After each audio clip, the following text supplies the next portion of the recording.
आज हम second most important एसे discuss करेंगे, माय एम इन लाइफ।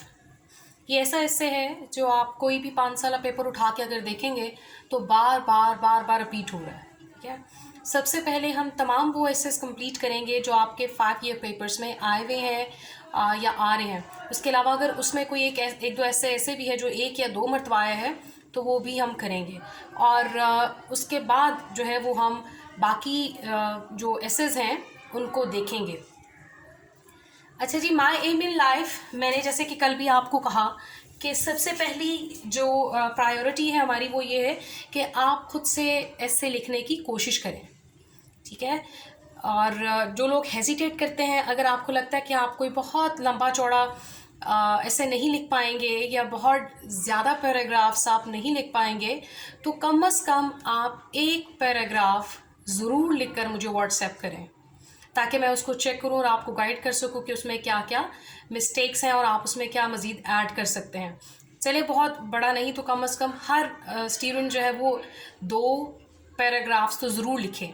ठीक है, और माय एम इन लाइफ ऐसे को लिखने से पहले आप छोटे छोटे से नोट्स अपने जहन में बना लीजिए और सोचें कि क्या लिखा जा सकता है माय एम इन लाइफ का। ठीक है, सबसे पहले तो आपको एम का मतलब आना चाहिए। लेट्स सपोज आपको एम का मतलब नहीं आता, आप अपनी डिक्शनरी ओपन करें या आप गूगल पे लिखें। ठीक है, मीनिंग ऑफ एम इन उर्दू या इंग्लिश। तो जब आप एम का मीनिंग देख लेंगे आपको आइडिया हो जाएगा एम का क्या मतलब है। तब आपको पता चलेगा, अच्छा जी ये जो ऐसे है इसका मतलब है मेरी ज़िंदगी का मकसद।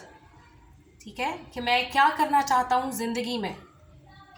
और जब आपको ये पता चल गया तो कल भी मैंने आपसे ये कहा था कि कोई भी टॉपिक जो है उसका फर्स्ट पैराग्राफ कोशिश करेंगे वो उसको उस मौजू को या उस टॉपिक को एक्सप्लेन करता हो।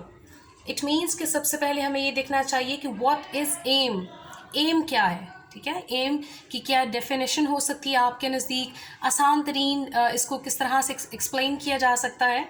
और इसके बाद जो है वो हम बता सकते हैं कि what is the importance of aim. किसी की भी ज़िंदगी में जो एम है वो कितना अहम हो सकता है। फिर आप बता सकते हैं कि आपका क्या एम है, आपका क्या मकसद है, आपकी क्या फ्यूचर प्लानिंग है, आप क्या करना चाहते हैं और उस एम का हमारे मुआशरे को और आपको क्या फ़ायदा होगा। ठीक है, अगर हम चाहते हैं कि हमारी सोसाइटी जो है वो ग्रो करे, प्रॉस्परस हो और उसको वो तरक्की करे और उसको जो है वो खुशहाली उसमें आए, फ़ायदा हो हमारी उसको सोसाइटी को, तो उसके लिए हमें हमारे जो एम्स है वो डिफरेंट होंगे।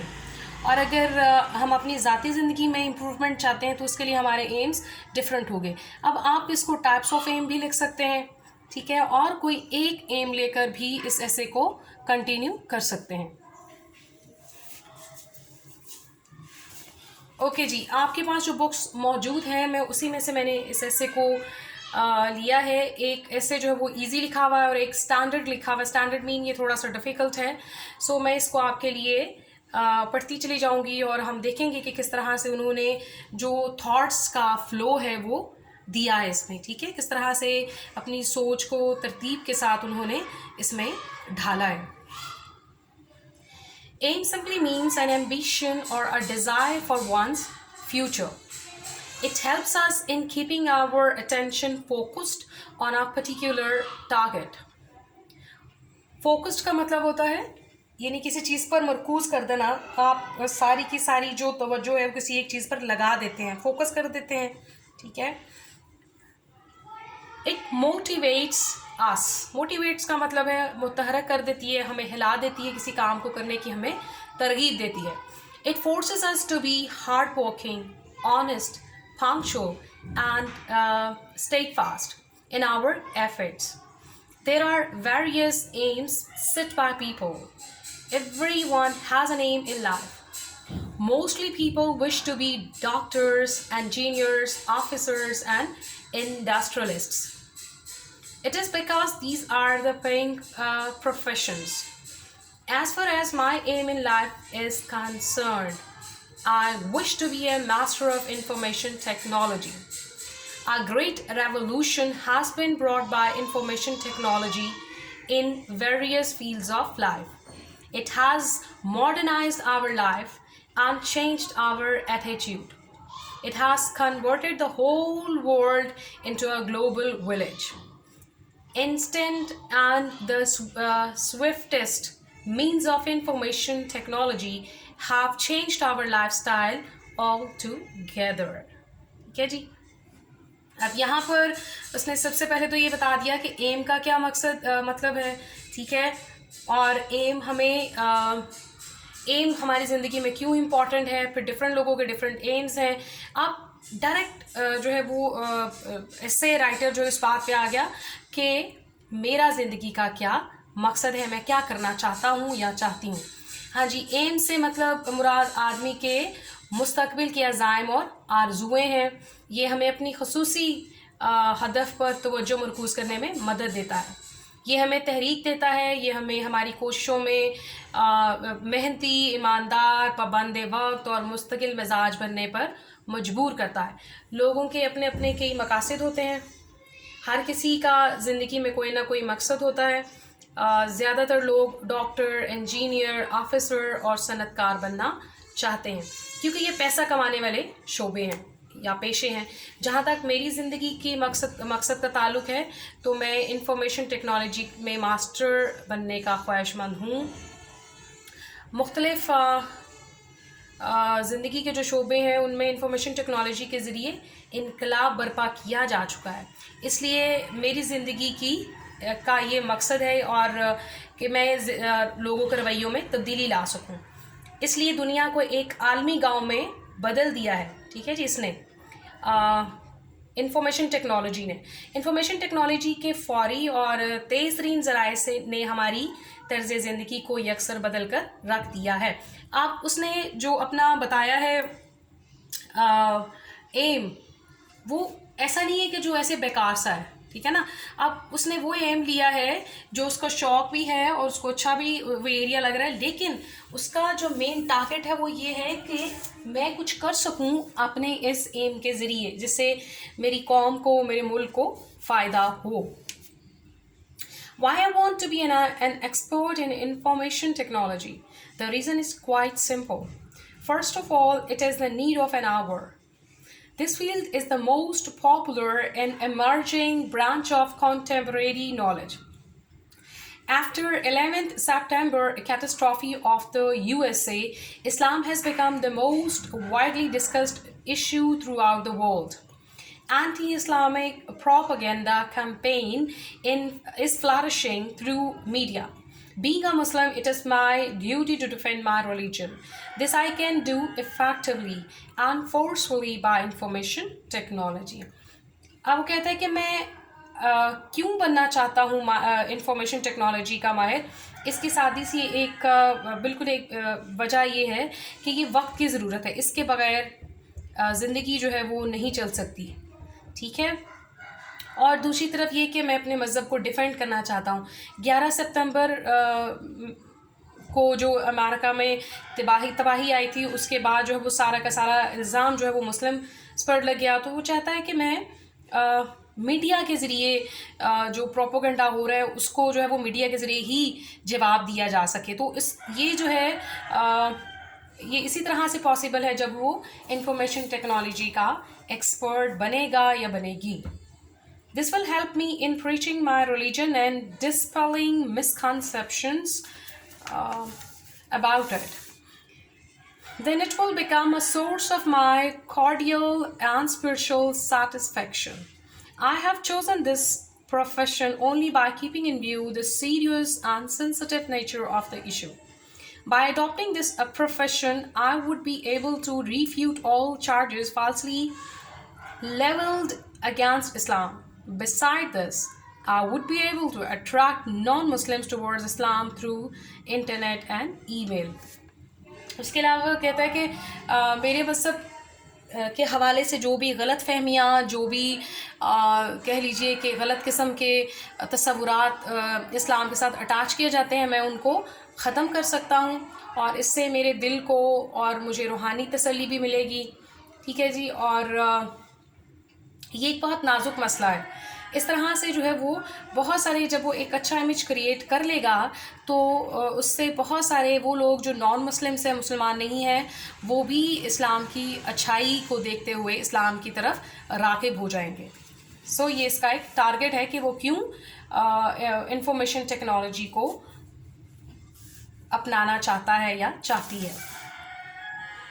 I work day and night to get my goal. I am sure that after 4 years, I will become a competent master of information technology. I have special aptitude and talent for this field. I know it is difficult and tough to hit my target, but I still believe that there is nothing impossible in the world. May Allah help me in achieving my aim and keeping my intentions in the right way. ठीक है जी। अब कहते हैं कि मैं दिन रात अपने मकसद को हासिल करने के लिए काम करता हूँ और मुझे यकीन है कि 4 साल के बाद मैं इंफॉर्मेशन टेक्नोलॉजी में महारत जो है वो हासिल कर लूँगा और मैं इस मैदान में खुसूसी दिलचस्पी और अकल का हामिल हूँ, यानी उसको दिलचस्पी भी है और वो इस काम के लिए इंटेलिजेंस भी रखता है। और वो कहता है कि मैं जानता हूँ कि मेरे लिए मेरे हदफ का हसूल दुश्वार और मुश्किल है, लेकिन अब भी मेरा यकीन है कि दुनिया में कोई भी चीज़ नामुमकिन नहीं है। अल्लाह ताला मेरे मकसद के हसूल और अज़ाइम को राह रास्त पर रखने की तौफीक दे। ठीक है जी। और ज़रूरी नहीं है कि आप ये सारी की सारी इन्फॉर्मेशन जो इस एसे में दी हुई है वही आप उसका छापा जो है वो लगा दें, सेम आपने कॉपी करके वहाँ पर लिख दें पेपर में। देखिए, जब हर बंदे ने सेम जो एसे वो लिखा होगा तो उसको कितने मार्क्स मिल जाएंगे।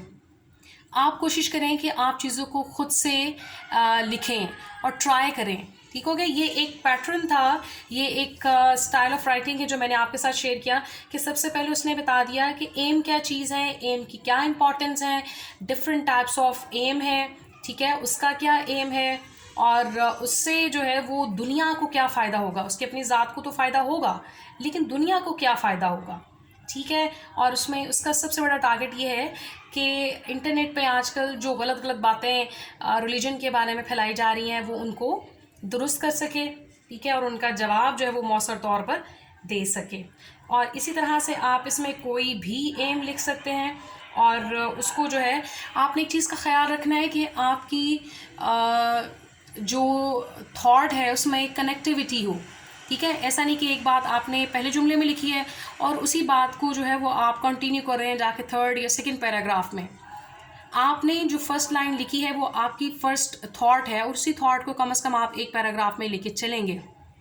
फिर आप कोई और बात, अगर कोई और उसी जो ऐसे है उसका एक डिफरेंट एस्पेक्ट बयान करना चाह रहे हैं तो आप उसके लिए सेकंड पैराग्राफ यूज़ करेंगे, उसको देखेंगे। ठीक है। लेकिन पूरे ऐसे में एक फ़्लो नज़र आना चाहिए, एक रब्त नज़र आना चाहिए। ऐसा नहीं कि 2 लाइन्स आपने कहीं लिखी हैं फिर कोई और बेतुकी सी चीज़ आपने डाल दी, फिर उसके बाद एक और डाल दी, फिर एक और डाल दी। तो जितने भी पैराग्राफ्स आप बना रहे हैं, जितनी भी इंफॉर्मेशन आप डाल रहे हैं, उन सब में कनेक्टिविटी होनी चाहिए। ठीक हो गया ji. Thank you very much. मैं वेट करूँगी, आपने ज़रूर व्हाट्सएप पे कम से कम छोटे छोटे से 2 पैराग्राफ्स बना के मुझे भेजें ताकि मैं उनको चेक करूँ। चाहे आप आज वाला ऐसे ले लें और उस पर लिख लें और चाहे आप कल वाला ऐसे लेके उस पर लिख लें। ठीक हो गया। और इसके अलावा किसी भी किस्म का सवाल आपके जहन में आ रहा हो, कोई क्यूरी है, आपको लग रहा है मुझे कोई टीचर जो बात बता रही थी मुझे समझ में नहीं आई या मुझे जो इन्फॉर्मेशन उन्होंने बताई वो मुझे कुछ समझ में नहीं आई, तो आप ज़रूर पूछें। ठीक है। आप ज़रूर उस चीज़ को पूछें और देखें कि कहाँ पर आपका जो कॉन्सेप्ट है वो क्लियर नहीं हुआ, क्योंकि जब तक आपका कॉन्सेप्ट नहीं क्लियर होगा आप चीज़ को खुद से नहीं कर पाएंगे। ठीक हो गया ji. Thank you very much. Best of luck. और नेक्स्ट ऐसे के साथ हम नेक्स्ट वीडियो में ज़रूर मिलेंगे।